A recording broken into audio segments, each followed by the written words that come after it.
Why, Disney, did you release The Jungle Book 2 and Return to Neverland in theaters, but leave out these sequels? Hey guys, so, this is going to be a little different. You know, there's a lot of people that trash the Disney sequels that were released during the mid-2000s, but I'm going to be doing something a little different. I'm going to be telling you the Disney sequels that I personally wish would have gone on the big screen. There's a few Disney sequels that are really good. A lot of them are trash, yes, like The Hunchback of Notre Dame 2, or Mulan 2, and Belle's Magical World. But there's a few Disney sequels that I think should have had a chance in theaters. And if they ever decide they want to release them in theaters, then I'd be up for it. Alright, if you don't agree, that's totally your opinion. All opinions are welcome on this channel. I won't trash you for it. I may not understand why you disagree, but you know what? We all have different opinions. So, you're welcome to be yourself on this channel. Okay, so, let's get into it. So, I think I'm going to do a top 3. So, the first one that I think should have been released in theaters is Tarzan 2. Now, this is actually falsely advertised since it's not a sequel to the original. It's kind of like a mid-quel. It's taking place when he's a little boy. I personally think that this is a very fun, very cute movie. It has some great antagonists, and, you know, it's a mid-quel done right. It's very interesting. Tarzan has this interesting relationship with the Zugor, who's actually an ape. Well, the plot is he pretends to be a Zugor in order to keep predators away from his home. But this is taking place, like, right before the original Tarzan. He learns how to swing on vines, how to slide on tree trunks. So this is how he became the Tarzan we all knew and loved. And I think that should have had a chance in theaters instead of films, again, like The Jungle Book 2. And ironically enough, Tarzan is kind of like The Jungle Book, if you think about it. They both live in the jungle, and they both live with animals for a while. So yeah, Tarzan 2 should have been released in theaters instead of The Jungle Book 2. Okay, so the next place on this list, this is kind of cheating a little bit because there's 2 on here. Okay, so number 2 is going to be 2 sequels. Lilo and Stitch 2, Stitch Has a Glitch, and Leroy and Stitch. These 2 are underrated Lilo and Stitch sequels. I think they're better than the first. Lilo and Stitch 2 has the exact type of animation as the first one. It's beautifully rendered and has beautiful visuals, the same kind of watercolor animation that they had in the first film. I think it blends beautifully well with the hand-drawn animation, just like in the first film. It has a heartwarming message, and the chemistry between Lilo and Stitch, again, is executed very well. It's even stronger than in the first film. The relationship between Lilo and Stitch is a very, very adorable relationship. It is by far the best part of these movies. Leroy and Stitch ends the movies and the TV series on a very good note. It's basically what inspired the Endgame ending. You know, where all the heroes come back and fight Thanos and his minions. This would have been a killer hit at the box office. And it would have been, it would probably be known as one of the best Disney sequels of all time. I personally think it is. It has some very cute moments, some very touching moments, and you know, the friendship that Lilo grows with Reuben is very cute, and you know, they work off each other as well.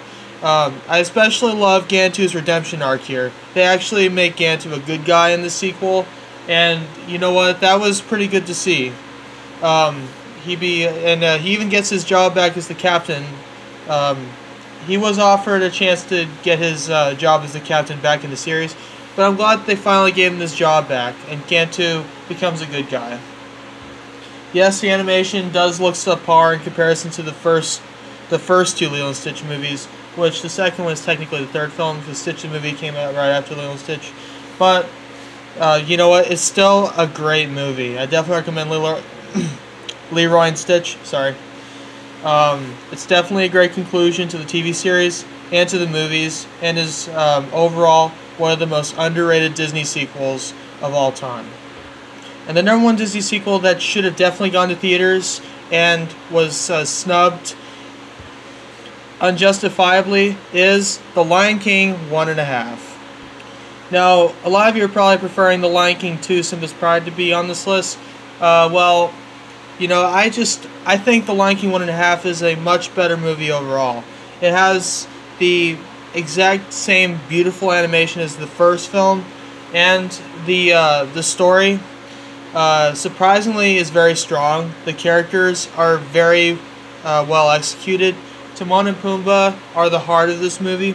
It's a midquel to The Lion King and The Lion King 2, and you know, even though it's not as grand or epic as the first Lion King, it's still a very great and entertaining Disney sequel.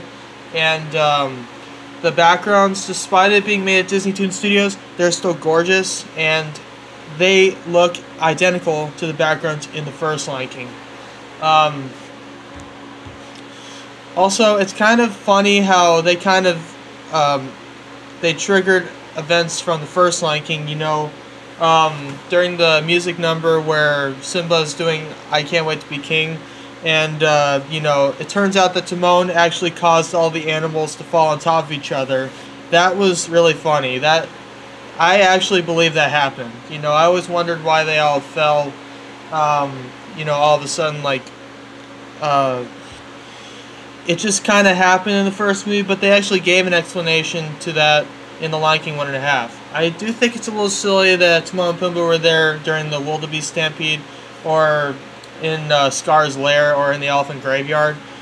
But I do think it's funny that they tripped Nala and Simba as they were doing their like Can You Feel the Love Tonight musical number. Like, they fell down the hill and landed on top of each other. Like, you know, I always kind of wondered why they tripped, and you know, that gave a good explanation for it. There is absolutely no reason why The Lion King 1.5 couldn't have been released in theaters. It is unjustifiably released to a place where people immediately associate it with all those other crap Disney sequels. It should have had a chance to shine. It should have been known as one of the best Disney sequels, and you know, it could have totally been a hit at the box office. There's not really a bad Lion King movie. Well, maybe the live-action remake is bad. I don't know. Haven't seen it yet. But also, Julie Kavner killed it as Timon's mom. She was really hilarious, and you know, I really like that they got Julie Kavner to voice her. You know, Marge Simpson. So, yeah. And the final battle, it wasn't as epic as in the first film again, but Timon still got a chance to be a hero, and that was pretty. It was pretty extraordinary to see Timon take on a whole pack of hyenas and defeat them. That was totally an empowering moment there. They also include all the same scenes from the original Lion King, and they're just as epic as ever. Simba roaring and taking his place as king on Pride Rock. It's all there. This is the perfect Disney sequel. This should have been released in theaters, and I would have totally gone to see it back in 2004. So those are the 3 Disney sequels that should have made it to theaters, deserved more so than The Jungle Book 2 or Return to Neverland. Bambi 2 I kind of agree with, but anyway, let me know what your thoughts are in the comments. Do you agree? Do you disagree? I'll see you guys later.